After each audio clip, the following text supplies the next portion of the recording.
We are back with another episode of the Erectile Dysfunction Radio Podcast. Today we are joined by Dr. Arthur Bud Burnett. Dr. Burnett is a board-certified urologist practicing at Johns Hopkins Hospital System in Baltimore. Dr. Burnett's long career allowed him to be involved in research leading to the development of medications for erectile dysfunction. He is considered an expert in men's sexual health, and we are happy to have him join us today. Dr. Burnett recently published a book titled Manhood RX, talking about some of the important aspects of men's sexual health that are often overlooked or misunderstood. So, Dr. Burnett, thank you very much for being with us today. Oh, well, thank you for having me. My delight. So, Dr. Burnett, you have seen many men for sexual health issues over the years. Can you tell our listeners a little bit about your career? Sure. Well, I'm a urologic surgeon, and this refers to a medical doctor who specializes in the area of the urinary tract and the male sexual organs, although we do see some women too now. So I want to be deferential to women as well. But commonly males with urinary tract and reproductive tract disorders come our way. And this has been my career professionally. I've been here at Johns Hopkins now since medical school, almost 40 years, and was able to carry out the urologic training and then come on faculty. And I've had a career as a surgeon scientist involved in discoveries surrounding the urologic field, but also a clinical practitioner and surgeon. Okay, so both the scientific side as well as the clinical side. So you come with a wealth of knowledge and information, plus 40 years in practice. So it'd be fair to say that you have seen a lot of men for sexual health concerns. I've seen a lot of men with sexual health concerns, absolutely. So can you tell us just a little bit about, maybe give us an overview of your newest book? Well, certainly. The Manhood RX is the title. Manhood being a kind of euphemistic term for the male genital organ. Certainly want to avoid anything that sounds more slang than that. But RX, meaning it's coming from a physician, almost as a way of evaluating and offering advice here with regard to male sexual health concerns. So that's where the book is coming from.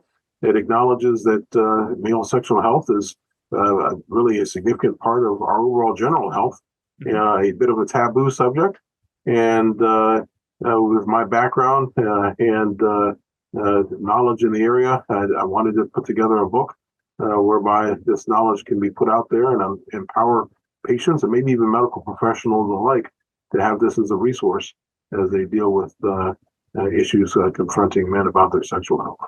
Yeah, that is fantastic. So to get us started, we want to kind of lean on your expertise so we can really bring some powerful insights to our listeners. So I want to start with the first line of treatment when it comes to any sexual dysfunction or sexual issue is speaking to a doctor. And one of the biggest challenges is getting men to come forward and do that. Wondering, in your opinion, why it is that there's so much avoidance or so much hesitation to talk with a doctor about a sexual health issue or challenge? Well, I think that given my experience, many men are apprehensive about the subject matter. Now, we know men in general don't like to talk about their health. They miss appointments, don't even make doctor appointments sometimes. But then you're talking about sexual health and sexual prowess. I think they much rather have that conversation in the locker room with maybe a less than honest discussion than actually come into a doctor's office and deal with it. So it's a taboo subject, a subject that people don't want to talk about, yet perhaps it's a subject people really want to understand. And so that's basically where this comes from. I think this has been an experience that many of us in the sexual health field have observed. Now, generally speaking, in the healthcare industry, it also seems to be a phenomenon that men tend to avoid doctors in general. A lot of times, urologist or a sexual health issue is actually what will force a man to have to go and talk with a doctor when it gets bad enough. What do you think that general trend is due to? Certainly, I think there is a trend, but I think the other phenomena that I think we're all observing is the fact that men will look for other alternatives, alternative therapies, herbal supplements, and witness now online kind of opportunities. I won't call out names unless you feel it's appropriate to do so. I think our listeners are probably aware of what offerings there are online and access to various medications and whatnot. Exactly. And so they men would much rather try to stay anonymous and just pursue these avenues than actually pursue a true doctor appointment and get a complete evaluation. Maybe they want to be discreet. Maybe they just don't want to admit what's going on. Maybe they're embarrassed. Maybe they just want to handle one aspect of it, but not really want to know what might be connected with having a sexual dysfunction. I'm sure we'll get into this in a moment about how having a sexual dysfunction may actually be an indicator of other health conditions that men may want to be a bit of a denier about. So all of these may be factors in all of this, but certainly we observe out there that men are seeking help many times, but they want to do it in ways that don't necessarily involve going to a physician for a proper evaluation. Yeah. Now, I have heard from some men that I've worked with that they do go to the doctor for general health, but they didn't feel like their treating physician would really be open to the conversation, or they really worried that they would be judged if they brought up a sexual dysfunction issue. Can you tell me a little bit more from the medical side, from the doctor's perspective, about having these conversations about sexual function, sometimes about sexual behavior? Is this something that the medical community is comfortable talking about? Is this something that remains a taboo even on the provider side as well? You touch on a very important factor here, that the provider side may also be a bit of a barrier. And I think that indeed a patient may perceive that their healthcare provider may not be receptive to a concern, that their healthcare provider also may have some hangups, if you will, with regard to sexual matters. Maybe they try to explore some attention for this, and their healthcare provider dismissed it. I have had patients who tell me that they brought it up just to get a prescription of one of the available FDA-approved oral medications, and they're told, "Oh, we don't talk about that. Go find your urologist." That kind of, unfortunately, that dismissive attitude, I think, is also not very helpful for patients who are seeking care. So this does happen, and I think this again reflects that the physicians were human beings, but some of us may also be very uncomfortable talking about these subject matters. Absolutely. So, Dr. Burnett, in your experience, what are some of the most common misconceptions about men's sexual health that you've encountered? Well, there are numerous misconceptions, certainly promoted by locker room talk and various kinds of men's magazines, exaggerations, if you will. The exaggerations pertain to prowess in some way, having the ability to carry on with a sexual activity with extended amounts of time, having a need for a sexual organ that's beyond the normal dimensions that we know of a male's sexual organ. All of these sorts of things, and I'm sure all of us can think of these kinds of things that surround these kinds of misconceptions. Also, I think maybe there's a misconception about how well men should be performing, and what the anatomical features they should have. So, really, I think largely it has to do with much of that kind of discussion. Okay, and what are some of the most prevalent misconceptions about erectile dysfunction and erections? Could you speak to those in particular? Sure. I mean, there's the idea that having erections should enable a person to perform sexually, let's say for hours at a time. That somebody should always be functional instantly. That certain abilities should be there for all men, irrespective of age or illness or what have you. And so I think these kinds of misconceptions, again, having to do with notions of how men should be able to perform, almost in a superhuman kind of way, is where we have, I think there may be some misunderstanding. Also, is the idea surrounding the youthfulness of men and how their hormones should allow them to be as functional, and even this leads to where we're going with therapies that should make them perform almost automatically back in their 20s. Many men, even as they get older, somehow have the notion that I'm dysfunctional and that functional, and the wife is sitting on the side there kind of shaking the head like, oh, that's not how it really is. So I think we all maybe think we're greater performers than we may truly be. We misstate or exaggerate our performance ability. Yeah.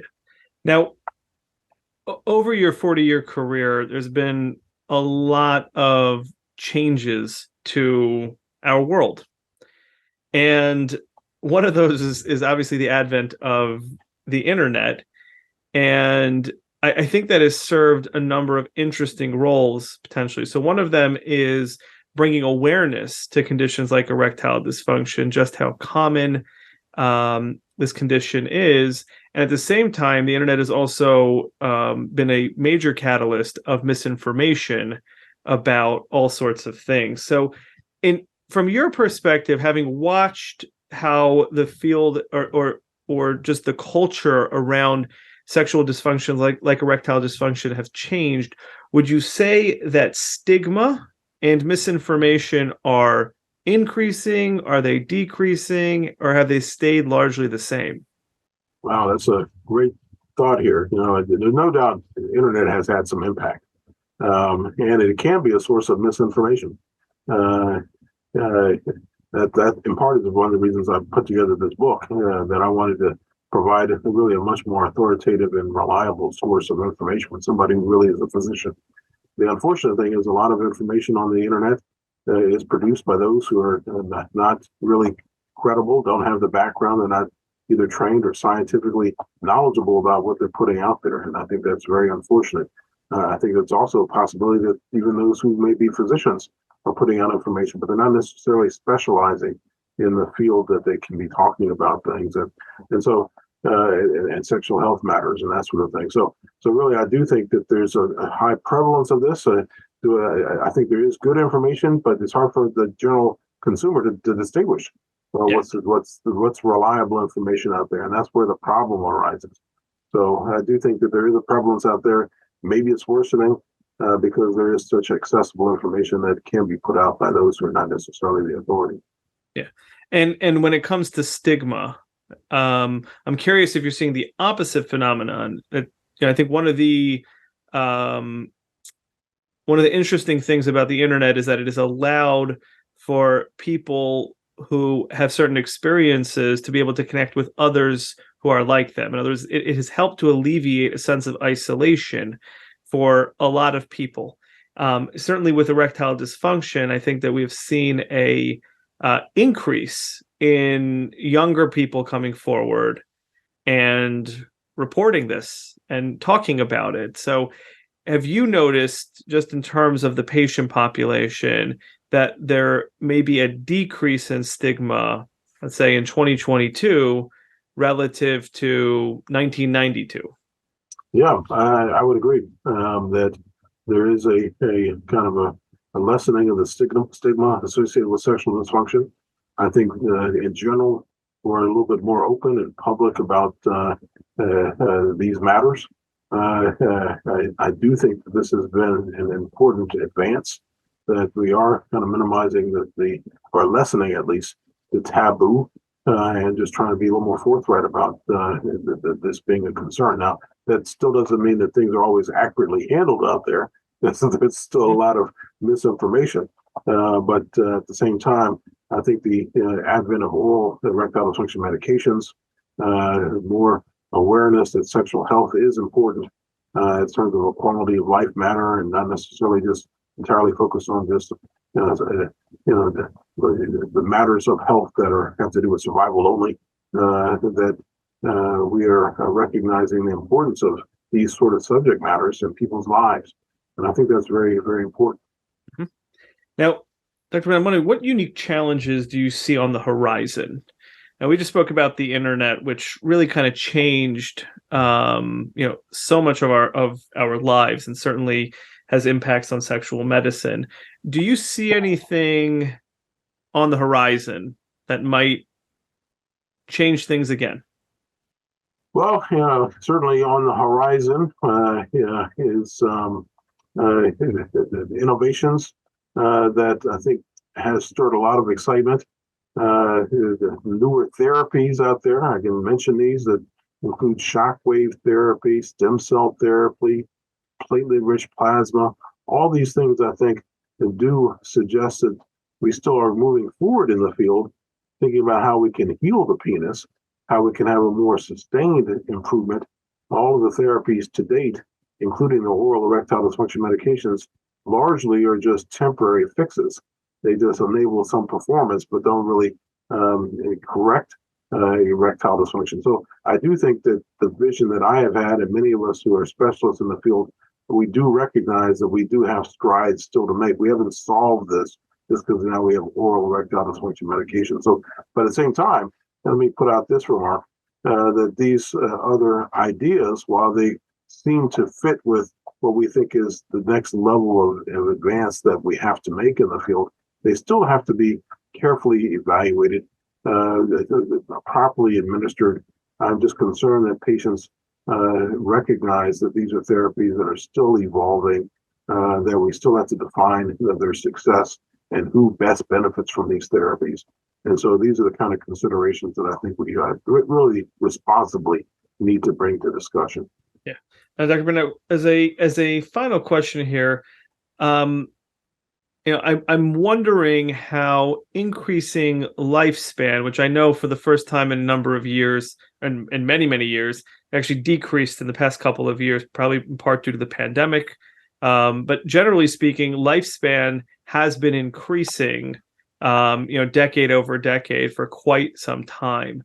How does longer lifespan, how has that shaped and continue to shape the field of sexual medicine?